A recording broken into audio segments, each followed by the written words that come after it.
خواب دیکھا اس کی جو تعبیر تھی، جیسا کہ حضور علیہ السلام نے فرمایا حسین منی وانا من الحسین، حسین مجھ سے ہے اور میں حسین سے ہوں۔ تو آپ نے جو خواب دیکھا اس خواب کی تعبیر یہ تھی کہ حضرت فاطمہ الزہرا کے گھر پر حضرت امام حسین کی جو ولایت باسعادت ہوئی، جس کے بارے میں مفسرین لکھتے ہیں کہ بعض روایات میں 2 شعبان ہیں اور بعض روایات میں 5 شعبان لکھی گئی ہے۔ جیسے ہی 5 شعبان یا 2 شعبان جو بھی ہے آپ کی ولایت ہو گئی، اور جیسے ہی حضور علیہ السلام کو خبر موصول ہوئی آپ نے سفر جاری کر دیا۔ حضرت فاطمہ الزہرا رضی اللہ تعالی عنہ کے گھر کی طرف آپ تشریف لے گئے اور جا کر کے حضرت فاطمہ الزہرا سے کہنے لگے اے فاطمہ کہاں ہے میرے جگر کا ٹکڑا، کہاں ہے میرا بیٹا، میرا نواسا کہاں ہے، میری آغوش میں لٹا دو اسے لا کر کے۔ حضرت فاطمہ الزہرا رضی اللہ تعالی عنہ نے حضرت امام حسین کو لیا اور تاجدار مدینہ جانے کائنات صلی اللہ تعالی علیہ وسلم کی مقدس بارگاہ میں حاضر کر دیا، حضور کی آغوش میں لٹا دیا۔ لٹالنے کے بعد حضور تاجدار مدینہ اپنے نواسے سے پیار فرما رہے ہیں، اپنی زبان کو حضرت امام حسین کے منہ میں ڈال دیا۔ پھر اس کے بعد میں تاجدار مدینہ نے حضرت امام حسین کے منہ میں اپنا لعاب دہن ڈال دیا، اور ڈالنے کے بعد حضرت علی سے فرمانے لگے او علی ذرا بتاؤ تو صحیح کہ آپ نے اس بچے کا نام کیا رکھا ہے، آپ نے اس بچے کا نام رکھ بھی دیا ہے کیا نہیں رکھا ہے۔ حضرت علی عرض کرتے ہیں یا رسول اللہ صلی اللہ تعالی علیہ وسلم آپ کی موجودگی میں آپ کے ہوتے ہوئے میں بھلا اس کا نام کیسے رکھ سکتا ہوں، لیکن حضور جب آپ اتنا ہی کہہ رہے ہیں تو میرے ذہن میں ایک نام ہے، اگر آپ کی اجازت ہو تو میں اس کا نام حرب رکھنا چاہتا ہوں۔ بے شک سبحان اللہ سبحان اللہ۔ حضرت علی رضی اللہ تعالیٰ حضور علیہ السلام سے عرض کرتے ہیں یا رسول اللہ آپ کے ہوتے ہوئے میں بھلا کیسے اس بچے کا نام رکھ سکتا ہوں، لیکن اگر آپ کہہ رہے ہیں تو میرے ذہن میں ایک نام ہے، اگر آپ کی اجازت ہو تو میں اس بچے کا نام حرب رکھنا چاہتا ہوں۔ تو تاجدار مدینہ جانے کائنات نے ارشاد فرمایا اے علی تمہاری اور میری نسبت اس طرح ہے جیسا کہ گویا کہ موسیٰ اور ہارون کی نسبت ہے، جیسا کہ موسیٰ اور ہارون کے درمیان محبت ہے، جیسا کہ موسیٰ اور ہارون کے درمیان محبت و الفت کا رشتہ ہے، بس فرق اتنا ہے کہ وہ نبی ہیں اور میرے بعد نبوت کا دروازہ بند ہو گیا ہے، تم نبی نہیں ہو، لیکن جیسی نسبت ہماری دونوں کی نسبت اس طرح ہے جیسا کہ گویا کہ حضرت موسیٰ اور حضرت ہارون ہے، جیسا کہ ان دونوں کے درمیان محبت ہے ویسا ہی ہم دونوں کے درمیان ہے، جیسا کہ ان دونوں کے درمیان محبت و الفت ہے ویسا ہی ہم دونوں کے درمیان ہے، لیکن جیسا کہ ہارون نے اپنے بیٹے کا نام جو رکھا تھا، کیا تمہیں معلوم ہے کیا نام رکھا تھا؟ ہارون نے اپنے بیٹے کا جو نام رکھا تھا وہ حسین رکھا تھا۔ ہارون نے جو اپنے بیٹے کا نام رکھا تھا، حضرت ہارون اپنے بیٹے کا نام انہوں نے شبیر رکھا تھا، اس لیے یہ میرا اعلان ہے کہ آج سے میرے نواسے کا نام شبیر ہے، اور شبیر کے معنی حسین ہوتے ہیں۔ جیسا ہی تاجدار مدینہ نے حضرت امام حسین کا نام شبیر رکھ دیا، اس کے 7 دن کے بعد میں آپ نے عقیقہ کیا۔ عقیقہ کرنے کے بعد آپ اپنے نواسے کے ساتھ میں محبت و الفت کے ساتھ کھیل رہے ہیں۔ کون حسین؟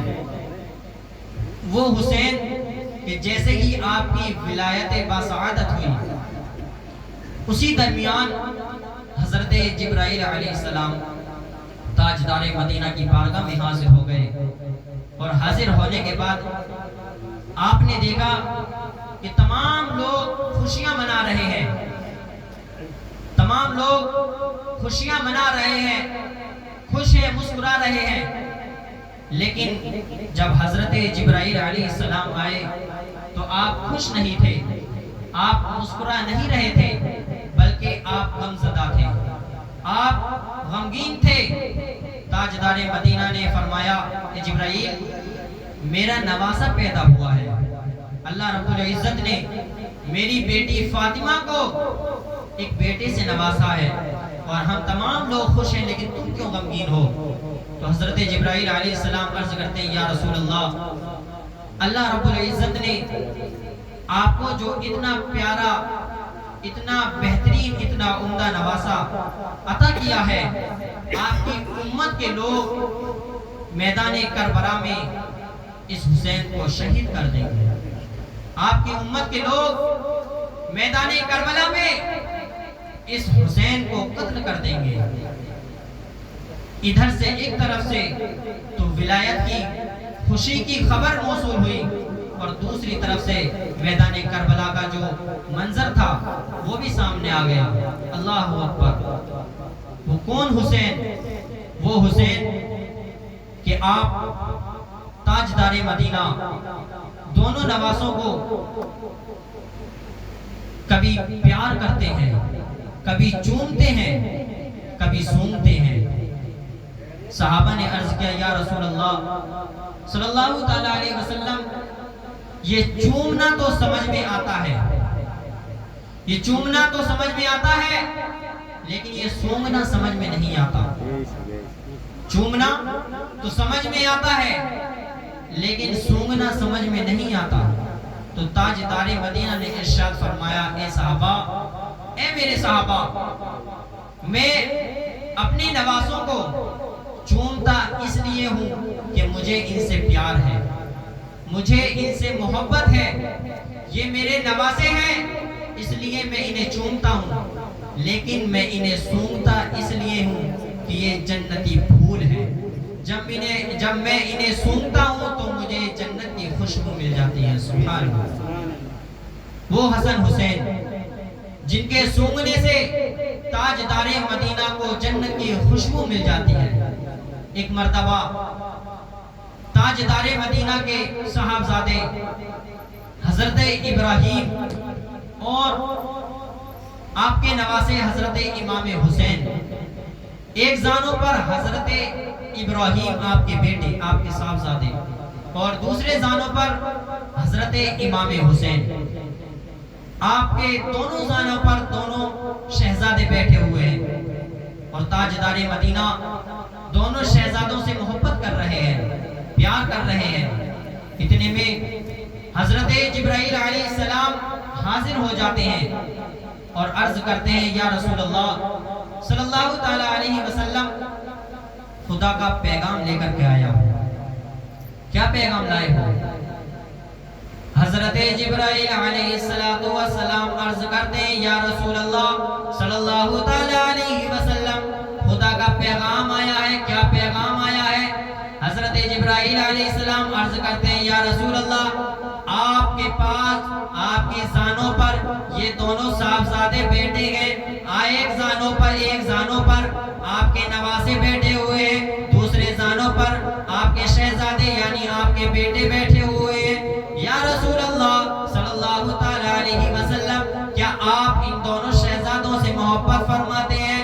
تاجدار مدینہ نے ارشاد فرمایا ہاں جبرائیل، اس میں کوئی شک کی گنجائش نہیں، اس میں کوئی شک کی بات نہیں، میں اپنے دونوں شہزادوں سے محبت فرماتا ہوں، میں اپنے دونوں شہزادوں سے پیار کرتا ہوں۔ حضرت جبرائیل علیہ السلام عرض کرتے ہیں یا رسول اللہ، جس طرح سے آپ اپنے شہزادوں سے پیار کرتے ہیں، اسی طرح اللہ رب العزت آپ کے دونوں شہزادوں سے پیار فرماتا ہے۔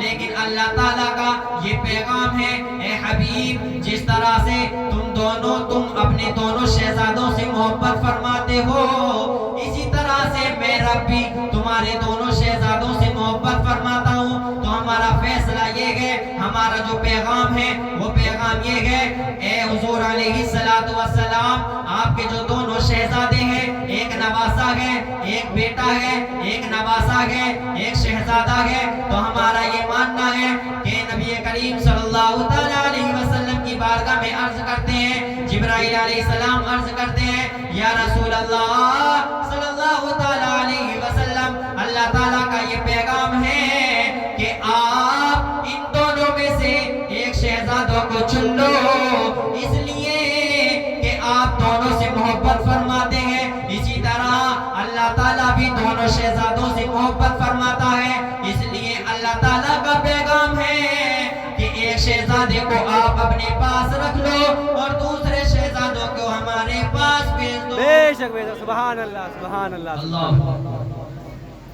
تاجدار مدینہ نے فرمایا، آپ نے سوچا کہ اب کیا کیا جائے، اگر میں اپنے نواسے کو دیتا ہوں تو اس سے میری بیٹی فاطمہ کا دل ٹوٹ جائے گا، بے شک بے شک، میری بیٹی فاطمہ غمزدہ ہو جائے گی، اور میری بیٹی فاطمہ کا دل ٹوٹے یہ مجھے گوارا نہیں۔ بے شک بے شک، اس لیے تاجدار مدینہ نے یہ فیصلہ کیا کہ حضرت جبرائیل علیہ السلام سے فرمایا، جبرائیل تم جانتے ہو کہ اگر میں نے اپنے نواسے کو تمہیں دے دیا، یعنی اللہ تعالیٰ کو دے دیا، تو میری بیٹی فاطمہ کا دل ٹوٹ جائے گا، اور میری بیٹی فاطمہ غمزدہ ہو، میری بیٹی فاطمہ کا دل ٹوٹے، یہ مجھ محمد کو گوارا نہیں۔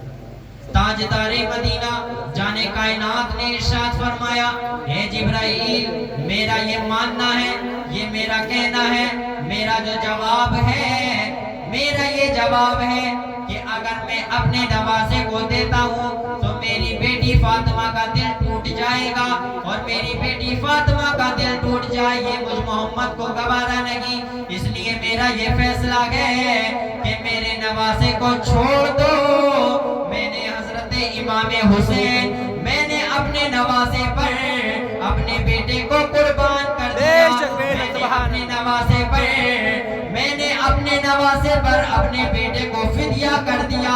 اللہ تعالیٰ کی بارگاہ میں عرض کر دینا، اے مولا تاجدار مدینہ کا یہ کہنا ہے، تاجدار مدینہ نے یہ فیصلہ کیا ہے کہ تاجدار مدینہ نے اپنے نواسے کو اپنے پاس رکھ لیا ہے اور اپنے بیٹے کو تیرے پاس بھیج دیا ہے۔ سبحان اللہ سبحان اللہ۔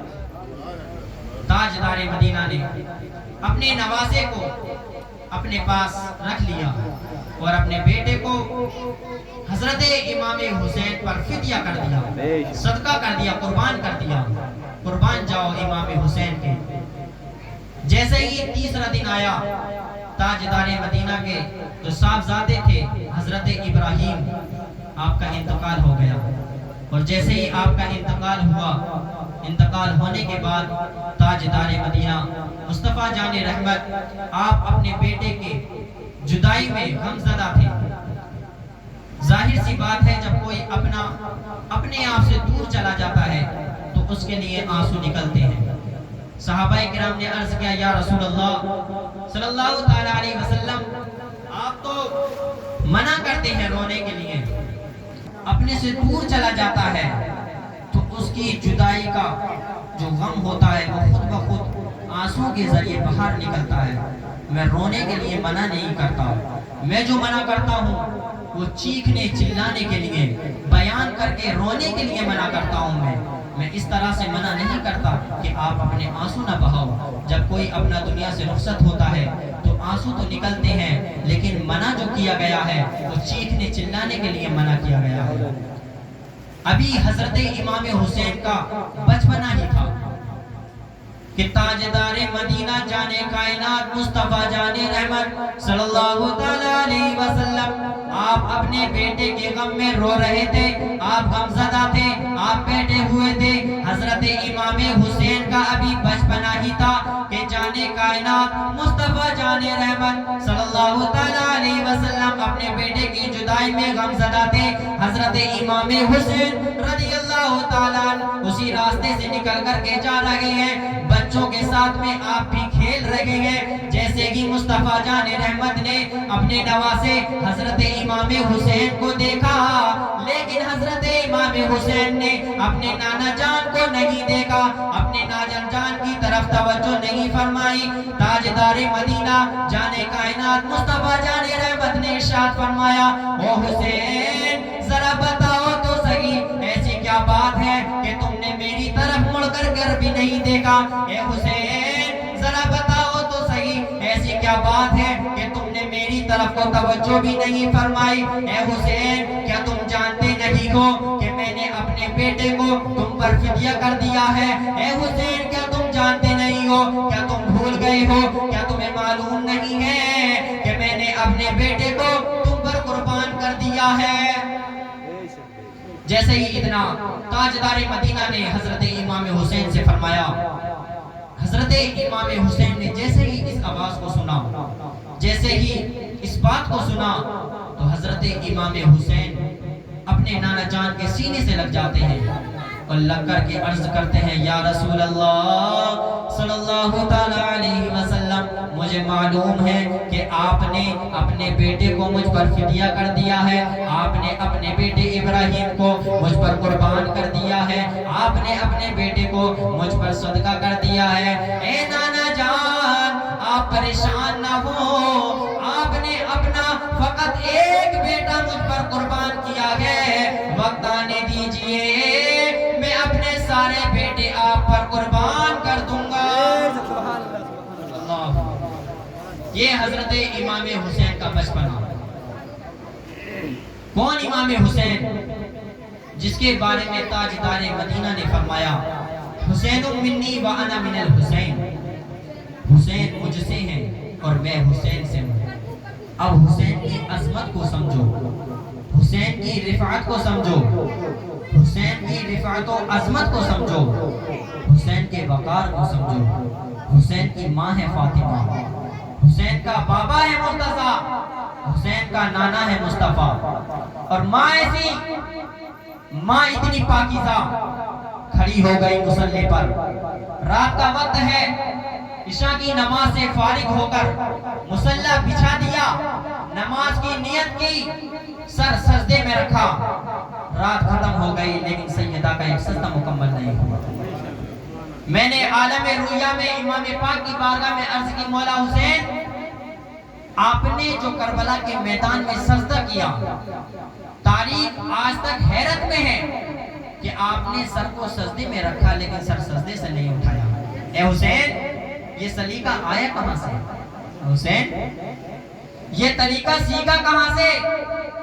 تو امام پاک نے عالم رویا میں جواب دیا اے ریاض خان تو نے میری ماں کا سجدہ نہیں دیکھا.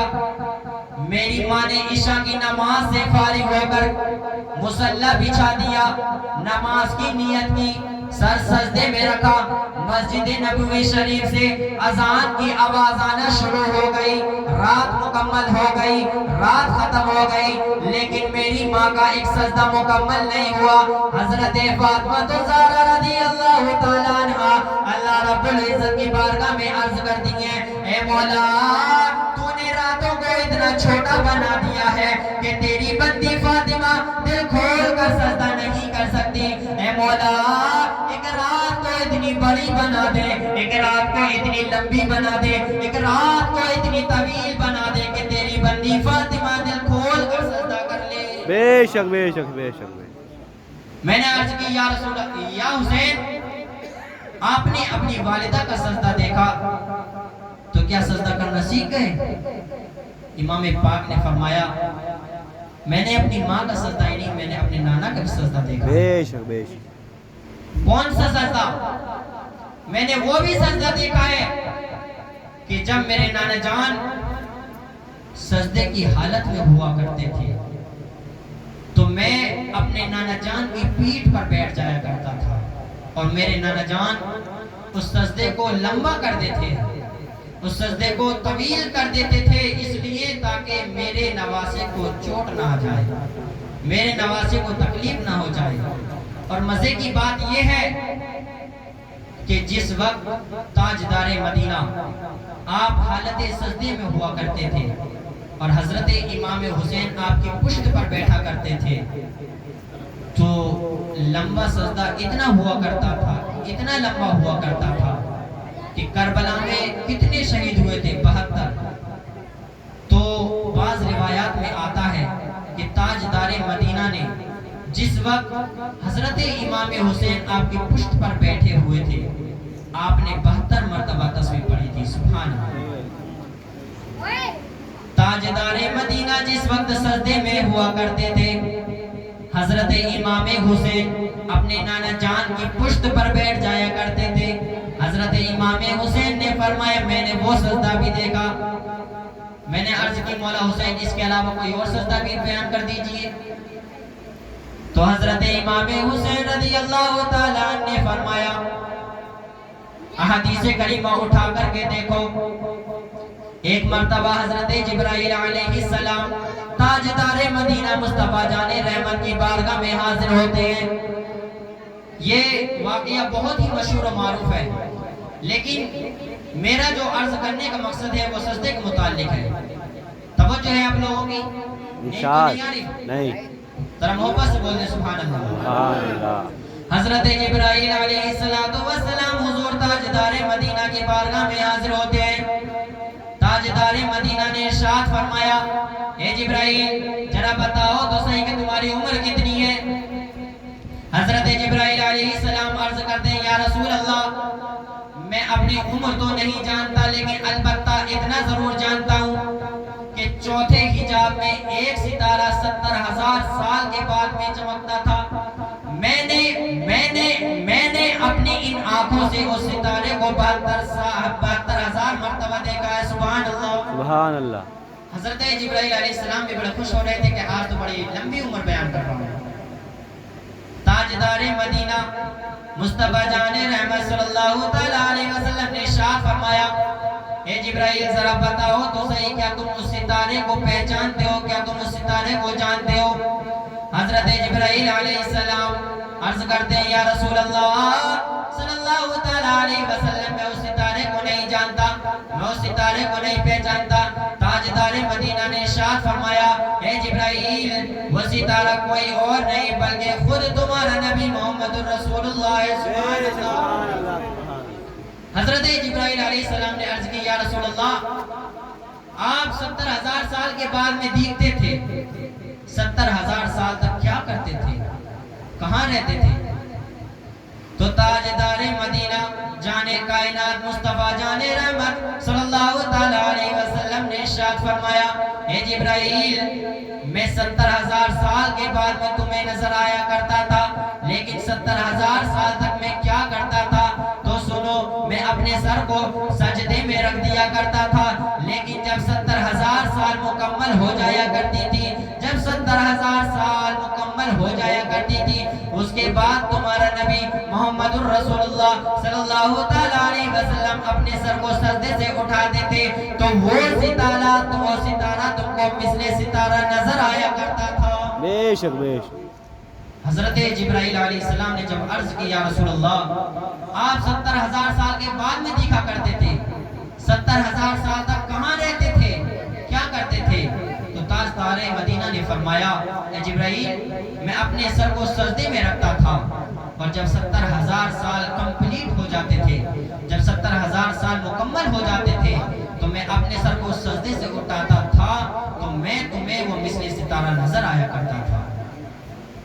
نانا کا سجدہ وہ کہ 70,000 سال گزر جائیں پھر مثل ستارہ نظر آئے، اور ماں کا سجدہ وہ کہ جب رات مکمل ہو جائے لیکن آپ کی والدہ ماجدہ حضرت فاطمہ الزہرا کا ایک سجدہ مکمل نہ ہو. میں نے عرض کی مولا حسین نانا کا سجدہ بتا دیا، ماں کا سجدہ بتا دیا، ذرا بابا کا بھی تو سجدہ بتا دو. بولے سبحان اللہ. بابا کا بھی تو سجدہ بتا دو. امام پاک نے فرمایا اٹھا کر کے دیکھو حدیث کریمہ تمہیں پتہ لگ جائے گا. اللہ اکبر کبیرہ. ایک مرتبہ حضرت علی مرتضیٰ آپ مسجد نبوی شریف میں منبر رسول پر جلوہ فرما ہے. اللہ اکبر کبیرہ. حضرت مولا علی نبوی شریف مسجد نبوی شریف میں جلوہ فرمائے. آپ فرمانے لگے سلونی سلونی پوچھو مجھ سے پوچھو اما فی السماوات والارض. آج زمین کی پوچھو گے تب علی بتائے گا،